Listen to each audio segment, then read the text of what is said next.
Problem? Nae problem. Welcome back, guys, to Fog Football. Celtic have now made it 18 wins out of 19 games played. That's a pretty incredible stat, and they retain their 9-point gap over Rangers before the big game on January 2nd. It was a convincing 4-0 win for Celtic tonight, and there was a little bit of talk about how Celtic were beginning to struggle, I think, until the St Johnstone game. Their last 4 games before that, they had only won by a 1-goal margin. They weren't too convincing against Livingston, but the last 2 games they've put those doubts to bed. Yeah, they pretty much beat St Johnstone comfortably, and then tonight they've absolutely demolished Hibs, a Hibs team that was supposed to give Celtic a challenge tonight, and honestly, they didn't. They started okay, first 20 odd minutes. I thought Hibs did alright, but that's all they did. They were just okay. They kept the scoreline at 0-0, but as soon as Celtic got in front, I just felt like Celtic could have scored any amount of goals they wanted tonight. And then the first goal came through Aaron Moy. He might have got a little bit lucky that the ball fell to him, but the finish was great. The cross into the box took a slight deflection. The nick brought it down perfectly for Moy, and Moy just smashed it with a volley into the goal, giving the keeper no chance. It was a powerful volley on target, and if you can do that, then you're going to score. It really is that simple. Not long after that, Dyson Maeda misses an incredible sitter. I mean, diving header for about 6 yards out, pretty much an open goal, has to score, somehow hits the crossbar instead, and you're thinking, well, how's Maeda no scored that?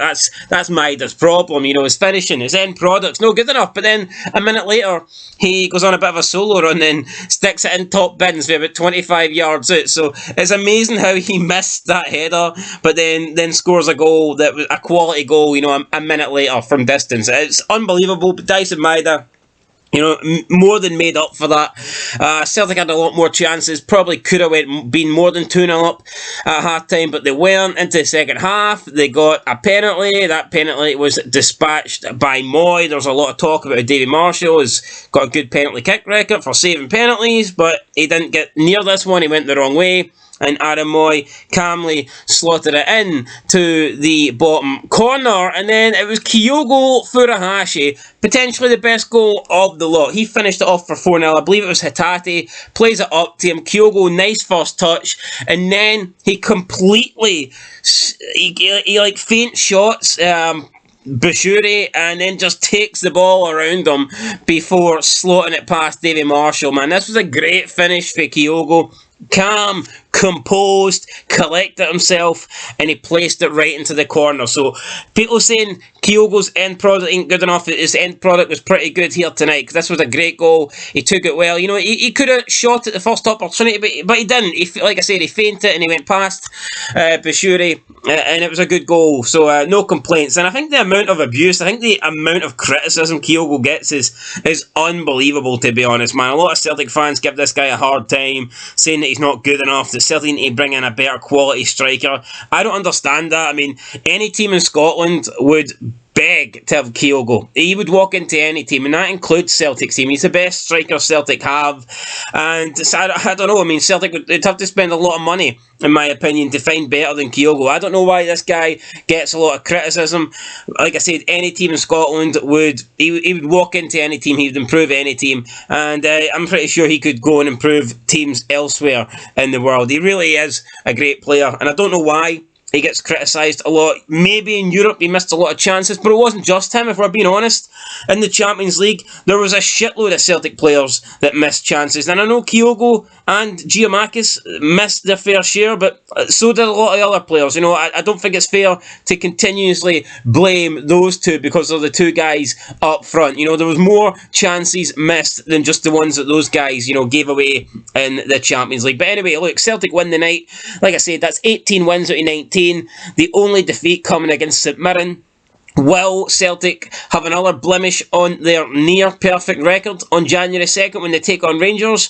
Honestly, I don't know, but Michael Beale's come in. He's won 4 games in a row. Tonight was pretty convincing, a 3-0 win. The other 3 games, maybe not as convincing. The Ross County one was a bit of a drab game. Aberdeen, 2 late goals to win it. Hibernian in the first half pretty poor, second half a lot better. So it's been a mixing match, kind of performance. It's been a mix and match collection so far for Rangers. You know, sometimes they've looked good under Beale, other times not so good.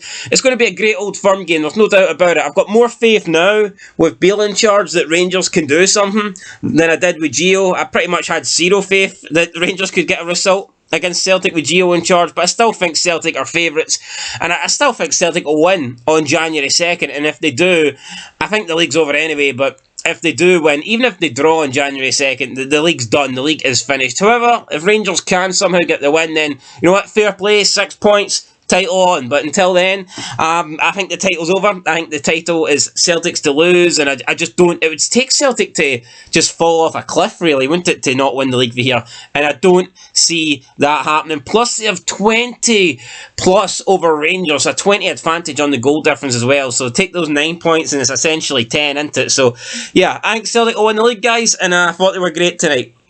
Just demolished Hibs. Now, and I know Hibs, we can rant and rave about Hibs, we can make fun of Hibs, but sometimes when Hibs are on it, you know, they are pretty good. I'm not going to lie. Other times they're pretty poor, but, you know, when they do turn up, Hibs are a decent outfit. And I thought for the first 20 minutes they looked okay tonight, but as soon as Celtic got into their full swing of things, man, there was only going to be one winner, and that one winner was the green team for Glasgow, not the green team from Edinburgh. And by the way, I mean, Easter Road emptied about 15 minutes to go as well. So, I don't know, is Lee Johnson coming under threat?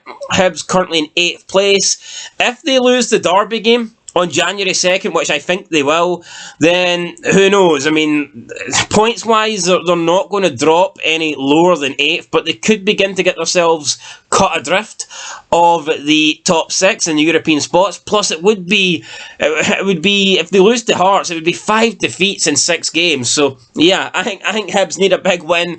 I think January 2nd is going to be an absolutely massive day in Scottish football for a bunch of clubs and for different reasons. But anyway, guys, that is it. I'll catch you in the next one. Bean Fog Football here.